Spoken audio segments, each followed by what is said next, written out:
Okay, hello everybody.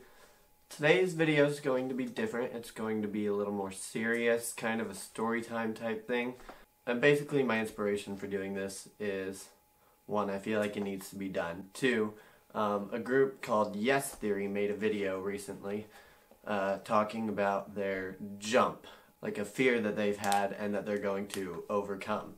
And there were about 27,000 people who signed up to run a mile. And they made videos talking about their jumps, things that they were trying to overcome, their fears. And that kind of was just like, wow, that makes sense. That needs to be done for me especially. So let's start off by saying I hate public speaking. I do not like talking in front of people at all. But I do it because I want to get better at it. But it's still something I'm really terrified of. Other than that, there's only two things in the world that I fear, and there's one of them outside my window right now.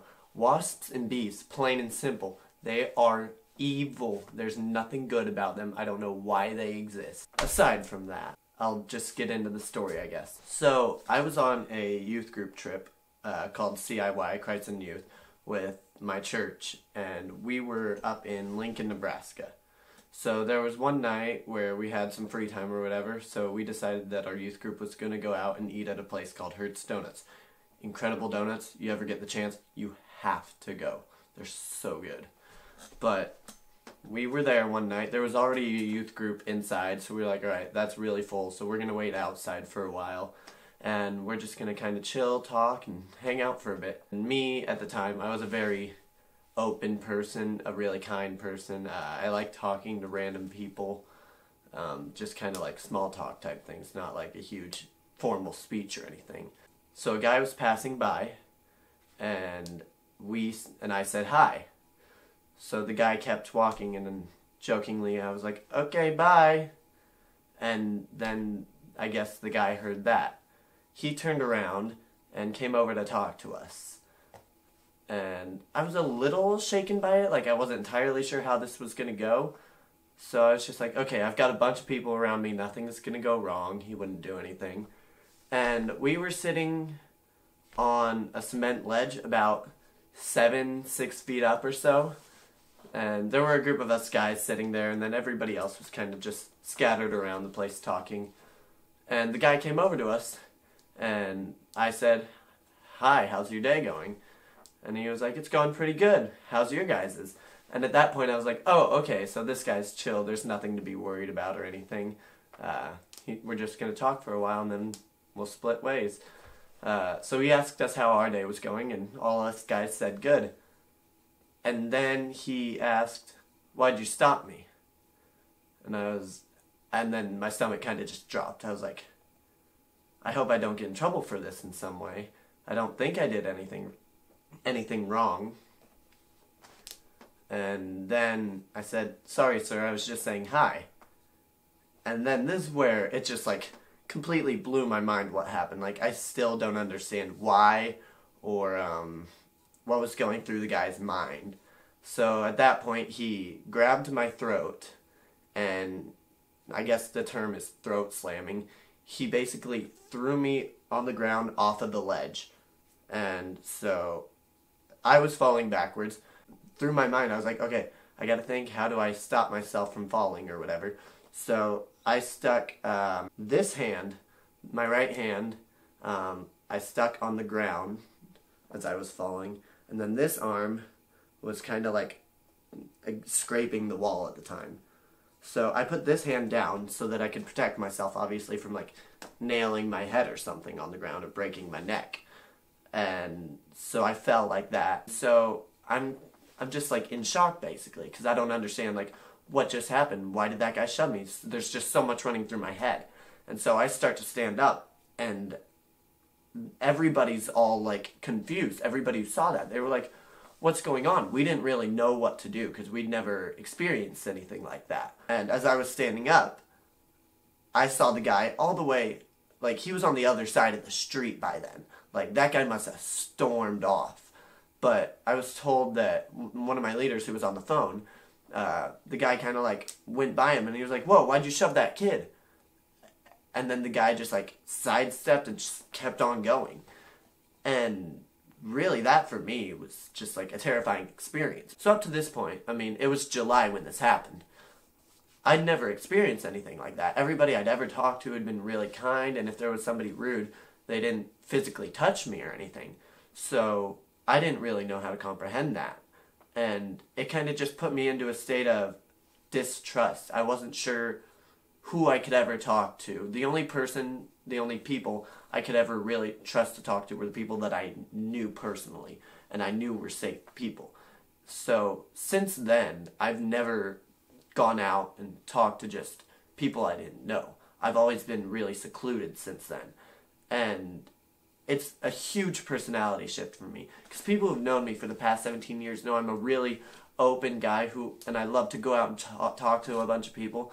But when that moment happened, I just kind of shut down, and I formed myself in like this little shell. I was like, okay, I'm going to have my people, and nobody else is going to come in. That's that. Because I didn't want something like that to happen. And I don't want this to seem like it's an over-exaggerated version of what it is, but I've had like PTSD basically from it. I don't know if it would be PTSD, but post-traumatic stress basically from it. I've had nightmares, so many, of just like worse outcomes of what it could be. And I'm so thankful that nothing worse than what happened. All that happened really was like I had some scrapes and my hand was cut open, but it wasn't really anything like major. But those dreams that I've had just like scare me more. And the night after the incident happened, we were staying in our dorms, because we were staying in the Lincoln dorms at the time, and the group of guys were sitting in a room, and I was in my room on the phone with one of my friends talking just about kind of what had happened. And then I step out of my room, and I'm like, hey, I'm going to go look for them. And so I hang up, and I'm walking around, assuming I know where they're at, so I started walking towards that room. And right before I go in, this big man, and I mean, this guy was big, he was pretty terrifying. This guy came up to me, and he was really mad. Like, I could see it in his eyes, the way he talked to me. He was so mad. And the reason is because there's this thing called axe bombing, where like you take an axe can and you make it so that it won't stop spraying, and you throw it into somebody's room. It's a big joke where we're at for our youth group thing, and it's a lot of fun to do, honestly. But this guy was so mad because we had they have aerosol in them. Axe cans obviously do, and there was a kid on the floor that our youth group had thrown an axe bomb into the room he was in, and the kid had an allergic reaction. He's okay, thankfully. Nothing dramatic happened or anything like that. But the guy came down, and he was infuriated. I was terrified, because especially right after that happened, I had no idea who this guy was. I had no idea what he was like, how he would react to anything I said. So I just tried with like all my strength to not break down, and I tried to finish the conversation saying, it wasn't me, I've been in my room the past hour and a half. And then a guy from another youth group kind of was like, no, don't worry, it wasn't any of these guys. They've been talking for about an hour with me in this other room. And so the guy was like, okay, well, if you see anybody do it, tell them to stop, because something bad could happen. So at this time, I was like, the room had glass windows, and they were all right there, and this guy was right in front of me talking. So I walk into the room, and I just like stormed to the chair, and I'm just shaking. I was hyperventilating. It was so scary for me, and I'd never experienced like a post-traumatic stress type thing. And basically from that point on, I was like, okay, yeah, I'm going to stay secluded. So since then I have. And that, I think, is what I need to overcome. Because the guy never hurt me in any way. He was just mad, which is completely understandable. Everybody gets mad. And what I need to understand from that is that not every person is like that guy was on that night. Not every person is going to physically assault me in any way. And I guess my jump the thing that I need to overcome is being secluded now. I want to go out, and I'm going to start doing this as best as I can, going out and talking to people, just trying to bring joy and happiness to their lives, because that guy must have been hurting in some way, and I don't understand what he was going through, but I hope it's all better now. And I just want to help other people overcome whatever terrible things might be going on in their lives. So yes, theory, that is my jump. Guys, honestly, if you have anything like that, go talk to somebody about it and go out, do your jump, and live your life as best as you can. Now if you'll excuse me, I gotta go eat lunch.